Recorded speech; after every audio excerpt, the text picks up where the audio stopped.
اب میرے بھائیو یہ 32 آیات مکمل ہوئیں.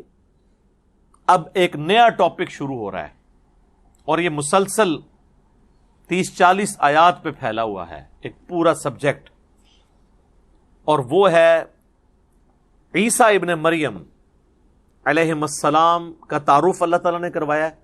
چونکہ نبی علیہ السلام جب دنیا میں تشریف لائے تو دنیا میں سب سے بڑا ریلیجن کرسچینٹی تھا. ایون آج بھی, اب تقریباً مسلمان کے قریب ہیں تعداد میں, لیکن ابھی بھی فگرز میں وہ ہم سے زیادہ ہیں. عیسیٰ علیہ السلام کا جب رفع سماوی ہوا, یعنی دنیا سے اللہ نے ان کو اٹھایا زندہ, اس وقت صرف 12 لوگ تھے جو ان پر ایمان لائے تھے. پھر وقت گزرتا گیا, ان کے اصحاب کی استقامت کی وجہ سے آہستہ آہستہ اللہ تعالیٰ نے اسلام کی دعوت کو پھیلایا.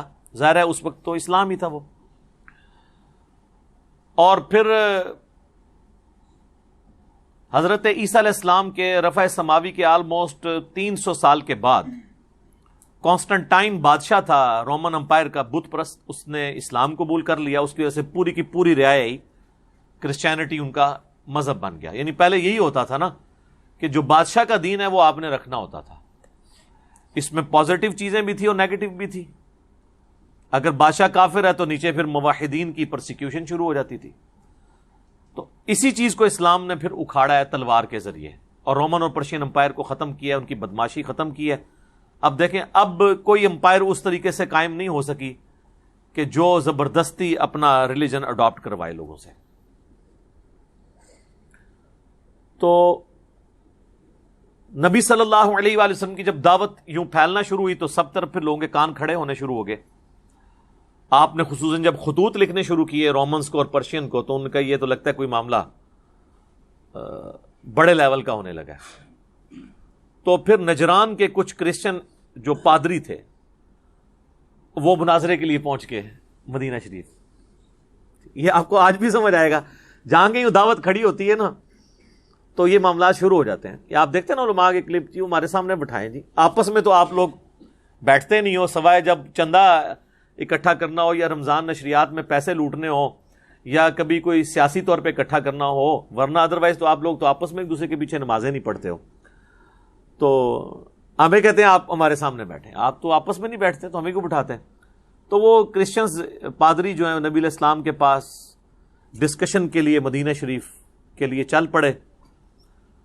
ظاہر ہے کہ اب کرسچینٹی ایک پورا ریلیجن, اس کے اندر فرسودہ نظریات. نبی علیہ السلام تو ظاہر ہے امی تھے, آپ کو اللہ تعالیٰ نے پھر ایجوکیٹ کیا سورہ آل عمران کی ان آیات کے ذریعے, ٹرو سٹیٹس بتایا کہ عیسیٰ ابن مریم ہے کیا, ان کی شخصیت کیا ہے, ان کے بارے میں عقیدہ کیا درست ہے کیا غلط ہے. یہ ساری کی ساری چیزیں نبی علیہ السلام کو ایجوکیٹ کی گئیں ان آیات کے ذریعے, تاکہ جب وہ عیسائی آئیں تو نبی علیہ السلام کے پاس نالج ہو ان کے ساتھ ڈسکشن کے لیے. اور پھر اس کا کلائمیکس وہ ہوا کہ یہ دلائل تمام کرنے کے بعد بھی اگر تم تیار نہیں ہو حق بات قبول کرنے کے لیے, پھر آؤ مباہلہ کر لو. تو آیت مباہلہ نازل ہوئی سورہ آل عمران کی آیت نمبر 61, جس کی ڈیٹیل صحیح مسلم میں آتی ہے کہ نبی صلی اللہ علیہ وآلہ وسلم اپنے ساتھ سیدہ فاطمہ, سیدنا حسن و حسین علیہم السلام اور مولا علی علیہ السلام کو لے کر نکلے اور اللہ کے حضور دعا کی, اللہم ہؤلاء اہل بیتی, یہ میرے اہل بیت ہیں. بہرحال وہ عیسائی پھر مباہلے کے لیے تیار نہیں ہوئے. کاش وہ مباہلہ ہو جاتا, ہماری جان چھوٹ جاتی, کیونکہ اس میں تھا کہ جو جھوٹا ہے نا وہ تباہ و برباد ہو جائے. تو بچنا کو نہیں تھا انہوں نے, یا وہ حق قبول کر لیتے. ان کو یہ بات سمجھ آ گئی تھی. تو یہ کلائمیکس ہے اس کا. اب اس کا سٹارٹ ہو رہا ہے بنیادی گفتگو سے.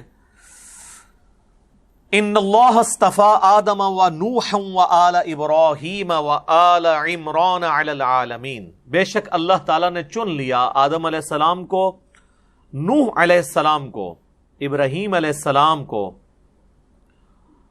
ان کی اولاد کو, اور عمران کی آل کو, اولاد کو, سارے جہان والوں میں سے فضیلت دیتے ہوئے. اب یہ وہ آیت ہے جس کی وجہ سے ڈاکٹر اسرار صاحب کا یہ موقف تھا کہ یہ حضرت آدم علیہ السلام کو جو اللہ نے چنا ہے, تو چننے کا عمل اسی وقت جسٹیفائی ہوتا ہے جب نمبر آف آپشن موجود ہوں. ان میں سے آدم کو چنا گیا. اور اس کی وجہ سے ان پہ پھر الزام بھی لگا کہ وہ کوئی ایوولوشن کے قائل ہیں، حالانکہ وہ ایوولوشن کے قائل نہیں تھے. ڈارونزم کے خلاف سب سے زیادہ ڈاکٹر سرار صاحب بولا کرتے تھے. یہ پاسبلٹی ہو سکتی ہے کہ اللہ تعالیٰ نے جو ہے وہ انسانوں میں سے ایک انسان کو پرائرٹی دی اس عقیدے کے ساتھ کہ سب سے پہلا انسان آدم علیہ السلام تھے، اور ظاہر یہ بندروں سے نہیں ہے، ان کی اسپیشیز الگ سے ہے. تو اللہ تعالیٰ نے آدم علیہ السلام کو چن لیا، اور دوسرے معنوں میں یہ ہو سکتا ہے کہ اللہ نے آدم علیہ السلام کو ایک خاص فضیلت دی کہ انہیں ساری انسانیت کا باپ بنایا، یعنی چنا کہ جو میں ایک نئی مخلوق بنانے لگا ہوں اس کا جد امجد آدم ہوگا. تو یہ بھی درست ہے. اور جب نوح علیہ السلام کے زمانے میں وہ سیلاب آیا، اس کے بعد نوح علیہ السلام کے ذریعے یہ سارا سلسلہ چلا. اور ابراہیم علیہ السلام تو ایک ڈومیننٹ پرسنالٹی ہیں، ہم کلیم کرتے ہیں ہم دین ابراہیمی کے اوپر ہیں. اس وقت دنیا میں جتنے آسمانی مذہب کے ماننے والے ہیں سب اپنے آپ کو ابراہیمی مذہب کے اوپر، دین کے اوپر کہتے ہیں، چاہے وہ کرسچنز ہوں، جوز ہوں یا مسلمز ہوں.